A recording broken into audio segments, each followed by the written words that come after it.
Hello and welcome to today's mind map. We're going to be going over Sleep Smarter by Shawn Stevenson. 21 essential strategies to sleep your way to a better body, bigger health, and bigger success. And I don't think there's too much more that I need to say about the book. You're probably here because you want to sleep better. And that's going to give you all sorts of good things in your life. You're going to be more productive. You're going to be able to have and keep a better body. And it's going to lead to bigger success in almost every area of your life, including relationships, in your business, and even in your career. Now, if you're here, it's likely because you're looking for this specific book. And I'm very happy. I'm not going to be able to give you all 21 essential strategies in this mind map. So if that's what you're looking for, you might want to just go and buy the book.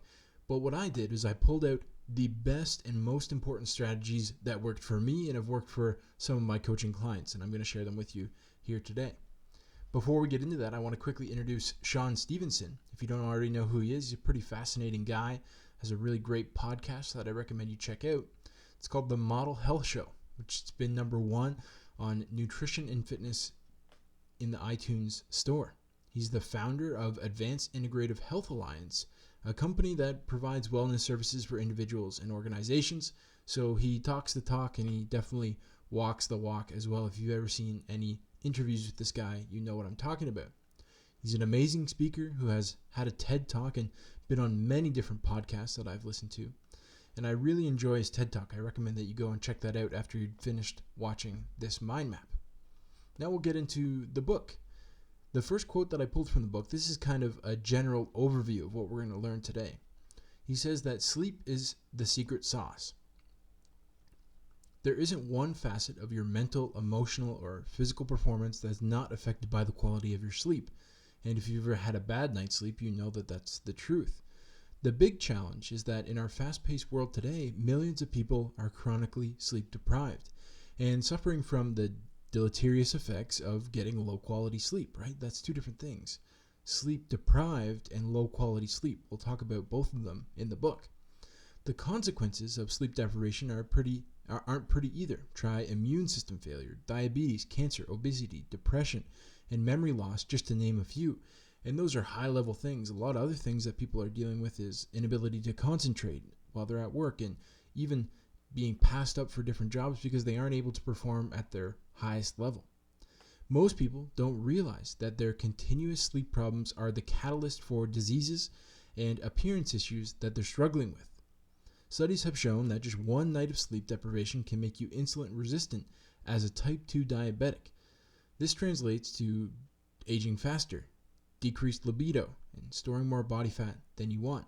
Say it ain't so. Of course, all of those things are not good, and we're focusing a lot on the body in particular here. But as you know, if you've watched this channel before, I really believe that the body is the mind. So if you're not treating your body the right way, your mind isn't going to be able to perform at its highest level. Now stretch that over weeks, months, and even years, and you can start to see why lack of sleep can be such a huge problem. And I realize that if you're here and you've watched this far in the video, it's likely that you know that lack of sleep can be such a big problem.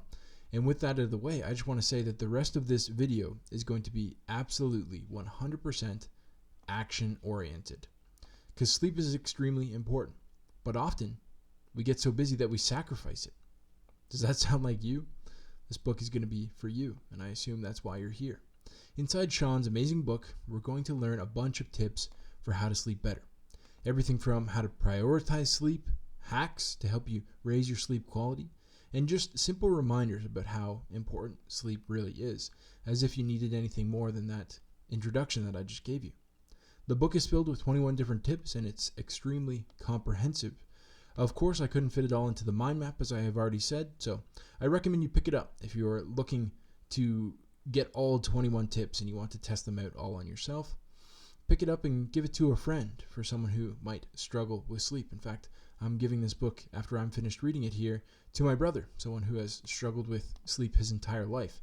And I really think that this book is going to be great for him. I recommend that you either share this mind map with someone that you love, or you could even share the book with someone that you love as well. So the first point that I have highlighted here, these two highlighted points are going to be what I think are the most important points in the entire mind map. The first point that I pulled from the book is called value. Always remember the value of your sleep. You will perform better, make better decisions, and have a better body when you get the sleep that you require. This is really the first tip, right? This is tip number 1 from the book, and it really is the first tip. You just have to realize how important sleep really is. Sleep is not an obstacle that we need to go around. It's a natural state your body requires to boost your hormone function, heal your muscles, tissues, and organs, and make your mind work at its optimal level. The shortcut to success is not made by bypassing dreamland. You will factually work better, be more efficient, and get more stuff done when you're properly rested. And we all need a reminder of that every once in a while. There's a big difference between working and actually being effective. By sacrificing your sleep, you can definitely do more work, but the quality and effectiveness of your work will be sacrificed. A physician study published in The Lancet proved that sleep-deprived individuals took 14% longer to complete a task, and made 20% more errors than individuals who were well rested. Structure your time to get more sleep first, and you'll be able to get your work done faster and more effectively than if you zombie your way through your work.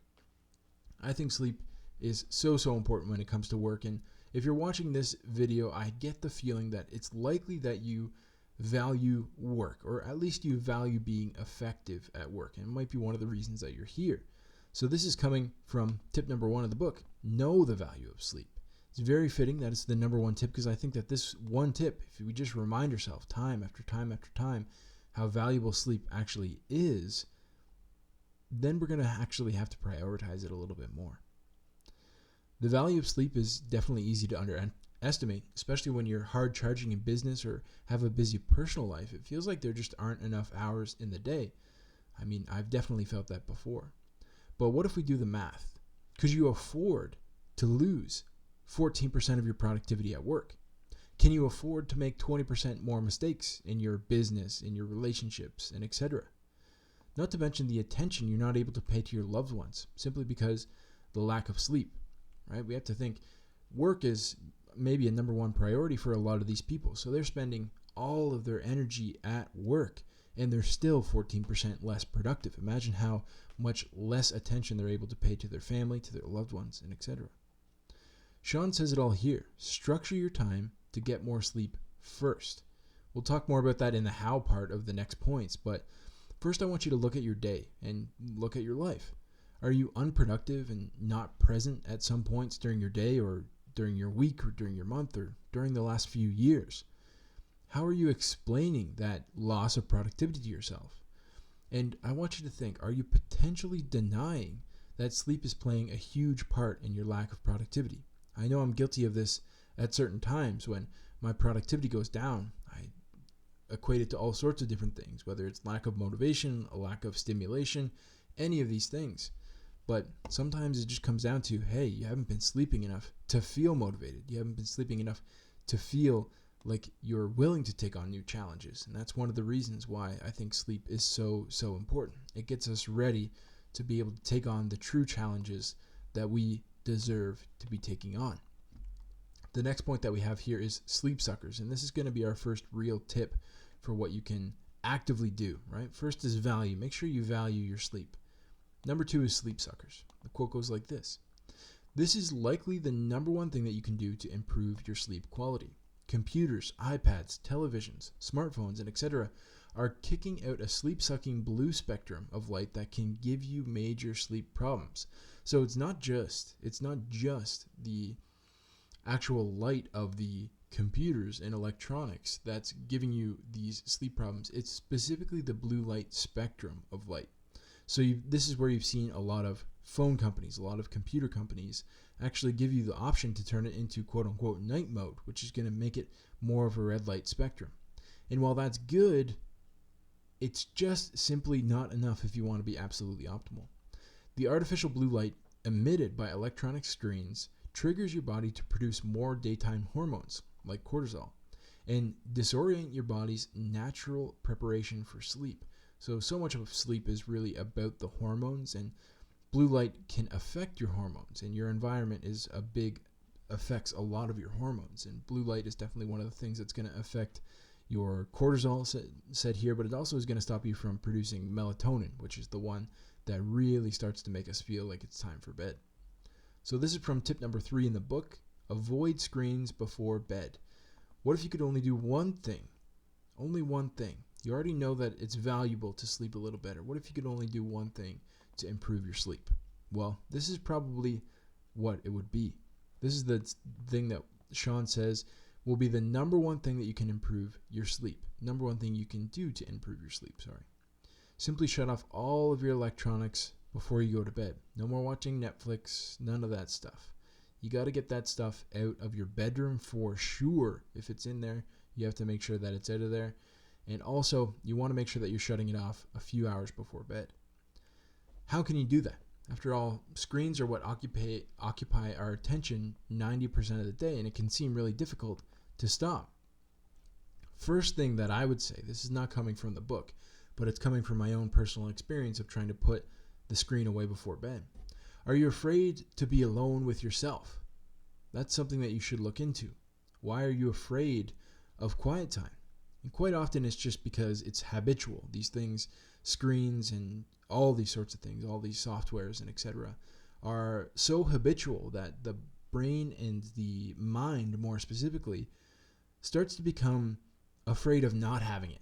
And this was something that I felt, and it was a hurdle that I had to get over. And once you start to realize that, hey, I am feeling a little afraid or some fear around not watching TV before bed, you have to be alone with your thoughts sometimes, and that's okay.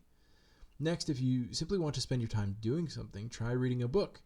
90 minutes of reading a day, and you'll be an expert in almost any field that you're looking to get into in no time.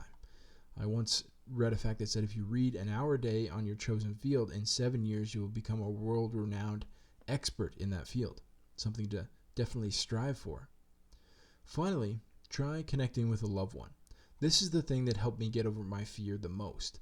Reading a book is something that I love to do. I do it all the time. But when it comes to nighttime, I'm just not able to focus on books the way that I would like to. I prefer to read in the morning. But connecting with a loved one, this is what I like to do. Previously, my time with my girlfriend at the end of the day was filled with watching Friends or The Office reruns. I'm sure a lot of you can probably relate. That's not productive in any way, shape, or form, ruining our sleep and robbing us of the chance to get connected. Instead, now we dim all the lights, turn on some chill music, roll out the lavender essential oils, and stretch while we chat. I particularly like to use the foam roller at nighttime. It's really, really effective. It's now my favorite part of the day. P.S. Check out Akira the Dawn on Spotify. He's got some really great relaxing chill music with powerful messages behind it. From people like Jordan Peterson, Jocko Willink, all sorts of different people. I really, really enjoy his style of music, putting awesome beats, chill, relaxing music in front of really powerful messages. A quick bonus. Do you sleep with your phone by your bed? Stop. You got to try getting a regular alarm clock. This was a game changer for me. And also, if you want a bonus tip, try putting that regular alarm clock across the room from you, because that makes you get up out of bed every time that alarm clock rings, and you won't hit the snooze button anymore. Snooze button is going to ruin your entire day. Try not to hit the snooze button if you can help it. Our next actionable tip is going to be caffeine curfew. Now, if you're a caffeine drinker like me, this one is the one that you're going to want to definitely pay attention to. He says in the book, caffeine has the unique ability to fit into the receptor sites in your body for adenosine because it's so structurally similar to the real thing. So that's essentially what caffeine is doing in your body, is it's binding to these receptors to adenosine. Normally, when your receptor sites are filled with real adenosine, your body shifts into a rest mode. The issue with caffeine going into those receptors is that it simply sits there like a distant relative overextending their stay on your couch. It doesn't actually turn on functions, right? It doesn't actually give you more energy like adenosine would to make you tired. As a result, your brain and your body are still trucking along and you don't realize that you're actually sleepy. It's pretty cool in some ways, but hopefully you can see where this becomes a big problem. So this was a very interesting thing, and I think I talk about it here in the mind map, where I had no idea that caffeine doesn't actually give you more energy. It just makes you less sleepy by blocking this adenosine receptor. You knew we were going to go here. Let me come clean. I'm definitely a coffee drinker. I drink it I used to drink quite a bit more, and now I drink 1 or 2 cups a day. What I didn't know before is exactly that. It doesn't actually give you energy. Instead, it's a process of caffeine blocking the receptors that make you feel tired, which is definitely a scary thought. There is actually some stats in the book that I found fascinating. Caffeine has a half-life of about 5 to 8 hours.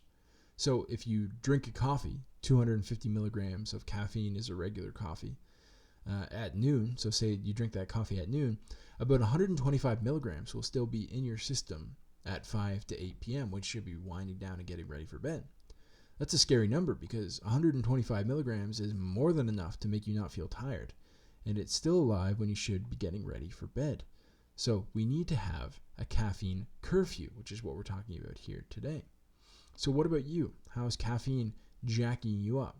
Are you drinking caffeine in the afternoon? Shawn recommends in the book that we have a hard caffeine curfew, and I've definitely implemented this in my life.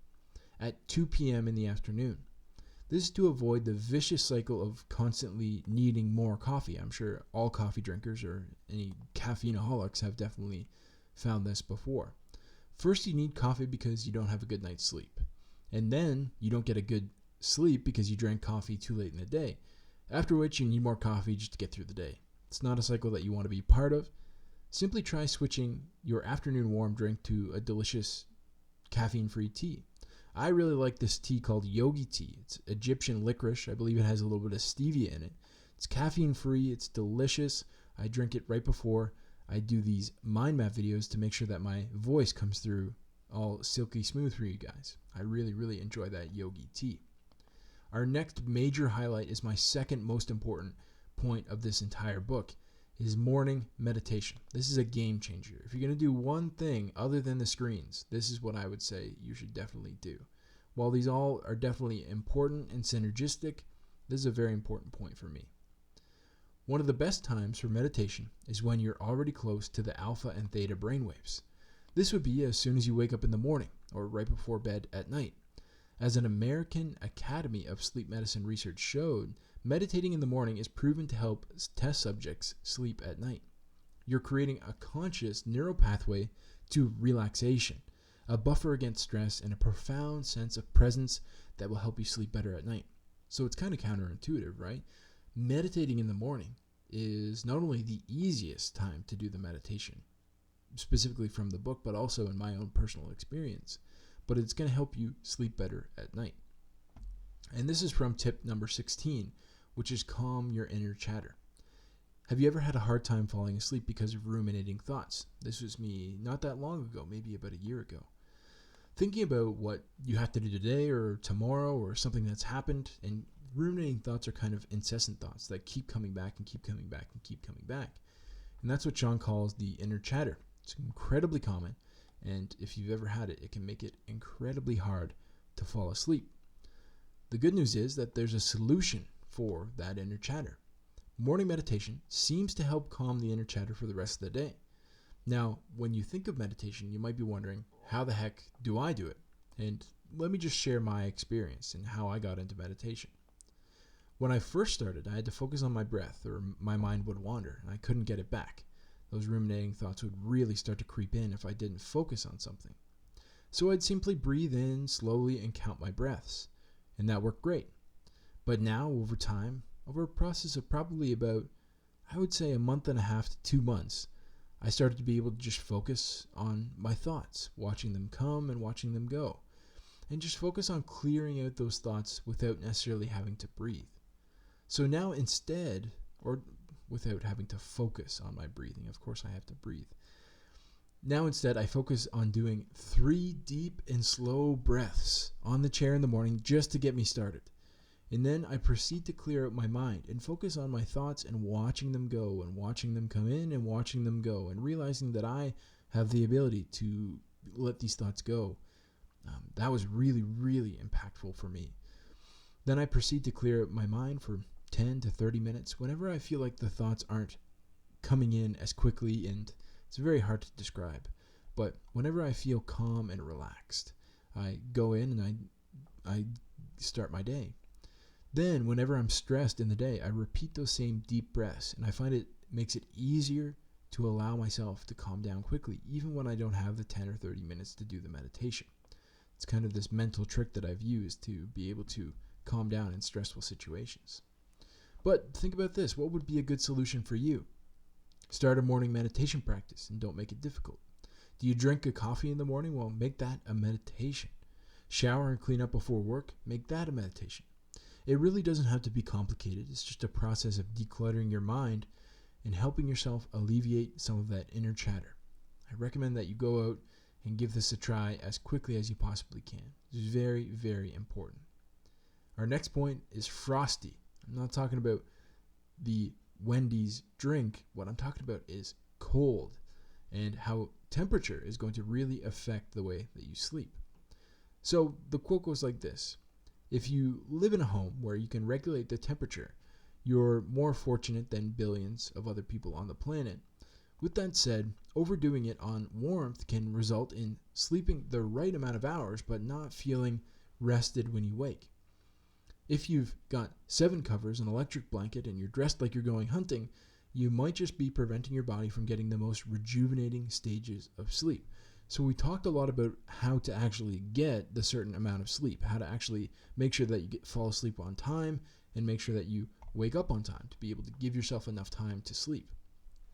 But this point in particular is going to show you how to get a deeper sleep, or maybe even more accurately, a more regenerative sleep, because it talks about in the book how it's not necessarily how deep you can sleep, but it's more about how regenerative your sleep can be. And this point comes from a few different tips in the book. First one is about turning down your room temperature. Basically, your room should be anywhere from 68 to 60 degrees. And you got to think about, where do you have yours set at? Maybe you don't have your whole entire house set at anything. Maybe your house is maybe normally at 70, or anywhere from 70 to 72 is normal. But you want to bring it down at nighttime. You want to get 68, and the lower you can go, the better. And then the second point is about not bundling yourself up. You have to make sure that you're not too bundled up in pajamas or thick blankets. These are just going to make it tough for your body to stay cool, because the human body is very good at keeping us warm. It can simply burn off some extra calories if we're too cold and make us shiver. But it's really bad at keeping us cool, right? We'd have to sweat and etc. It's just not very efficient. Staying cool at night is going to allow you to get a higher quality of sleep. Just give it a try. Turn down the heat and turn up the AC and just watch the difference. Now, if you don't have the ability to cool down your entire house or your entire room, for example, there are a few different things that you can do. There's actually things that you can place on your mattress that are lined with water that can regulate the temperature of your body. I've heard some people use that one. Or you could also use another thing that's a little bit cheaper called the bed jet. And essentially what that is a personalized air conditioner that you just kind of tuck underneath the covers of your bed. And it'll cool you down, but not give you such a crazy electricity bill. So those are 2 things that you could try if you don't have the ability to turn down your entire house or apartment or whatever you are living in. Now, the last point, and I believe, again, another very important point, is to ritualize. This is important for everything, but specifically with your nighttime ritual. This is going to really help you fall asleep better. The word ritual is derived from the Latin word ritus, meaning a proven way of doing something. A ritual is a small sequence of step-by-step actions that you put you in a certain mood, state, or frame of mind for getting something done. Whether or not you've had a history of sleep problems, a regular bedtime will help you wind down, prepare your body for the best possible sleep. Jessica Alexandra of the Sleep Council stated, "A bedtime ritual teaches the brain to become familiar with sleep times and wake times. It programs the brain and the internal body clock to get used to a set routine." And again, this is coming from tip number 21, the final tip in the book: ritualize your night. Sleep ritual for me is a meta tip, right? So it kind of combines all of these different tips that we've already talked about today, and it really encompasses all of those tips. Not only is it going to help your brain know it's time to go to sleep, but you can also link up a lot of the other habits to it, right? Here's how to do it. First, have a hard bedtime. Let's say it's at 9 p.m. Next, have that full shut-off time where you're going to shut off all of your electronics. You're going to shut off literally all of the blue light producing lights in your house, or at least turn half of them off if you can't turn them all off. Shut that down at, say, 7:30. Once 7:30 comes around, turn your AC down or up in your room, depending on what the temperature is. Get that room nice and cool, 68 to 60 degrees. Do your deep meditative breaths if you have the time, and spend your night reading or with someone that you love.